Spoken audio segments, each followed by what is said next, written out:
Bismillahirrahmanirrahim. Assalamualaikum warahmatullahi wabarakatuh. Perkenalkan, nama saya Sabira Arbarengganis dengan NPM 1012136 dari kelas C12 Manajemen. Di sini saya akan membahas tentang Ma'rifatul Insan. Ma'rifatul Insan merupakan suatu proses mengenali dan memahami penciptaan manusia oleh Allah Subhanahu wa Ta'ala. Manusia sendiri merupakan makhluk ciptaan Allah yang paling sempurna di antara makhluk-makhluk Allah lainnya. Manusia berasal dari kata manu yang berarti berakal budi. Manusia terdiri dari 3 unsur, yaitu yang pertama ada kalbu atau hati, yang terdiri dari kemauan, keinginan, dan memilih. Yang kedua ada aklu atau akal atau ilmu pengetahuan. Dan yang ketiga ada jasad untuk beramal. Jasad sangat mudah dikenali karena jasad dapat dilihat dan diraba serta dirasakan. Selanjutnya ada amanah manusia. Amanah yang harus dikerjakan manusia ada 2. Yang pertama amanah al-ibadah. Amanah al-ibadah atau beribadah kepada Allah Subhanahu wa Ta'ala yang menciptakan manusia. Dan yang kedua ada amanah al-khalifah, yang artinya kepemimpinan di muka bumi ini.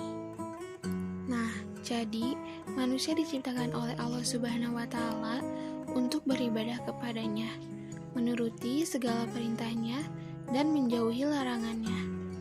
Manusia juga diciptakan di muka bumi ini untuk menjadi khalifah atau pemimpin yang baik, untuk menegakkan hak dan keadilan di muka bumi ini.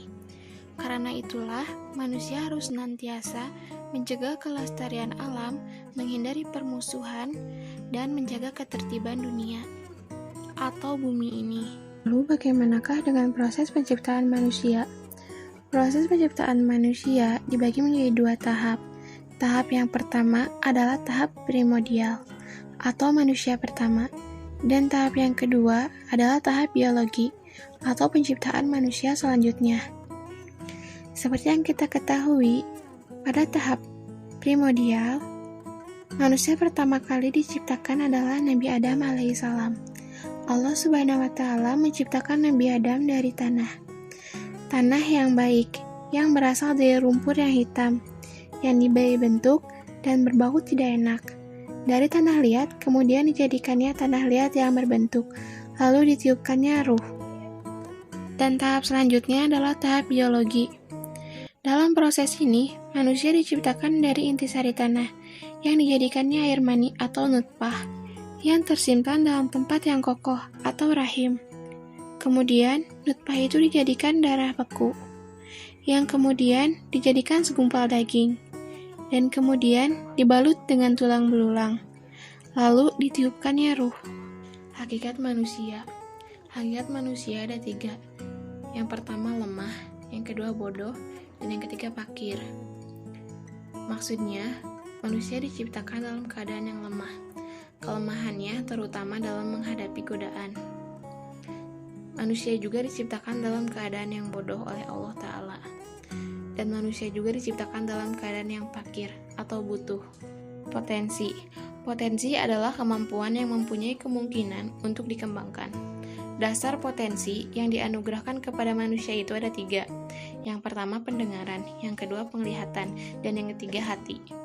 Kepemimpinan. Kepemimpinan merupakan sebuah amanah, titipan, kepercayaan yang Allah berikan kepada hamba-hambanya. Baik buruknya suatu kepemimpinan disebabkan oleh pemimpin itu sendiri. Selanjutnya kita masuk pada pembahasan kecerdasan bermisal. Tapakur adalah metode untuk lebih memudahkan mengenalkan ajaran Al-Quran dan hadis.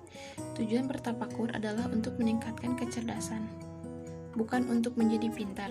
Firman Allah dalam Quran Surat Al-Baqarah ayat 129 yang artinya, dan hanya orang yang berakallah yang dapat mengambil pelajaran. Nafsul insan. Jiwa manusia. Jiwa manusia adalah pangkal kendali baik buruknya manusia secara keseluruhan. Manusia diberi kebebasan untuk memilih jalan takwa atau fujur. Allah Subhanahu wa Ta'ala telah mengilhamkan atau memberi kebebasan untuk manusia memilih jalannya sendiri. Apa itu jalan yang takwa dan apa itu jalan yang fujur? Jalan yang takwa adalah jalan yang diridhoi oleh Allah Subhanahu wa Ta'ala. Begitupun dengan kebalikannya. Jalan yang fujur adalah jalan yang dimurkai oleh Allah Subhanahu wa Ta'ala. Sekian yang dapat saya sampaikan. Wabillahi taufiq wal hidayah. Wassalamualaikum warahmatullahi wabarakatuh.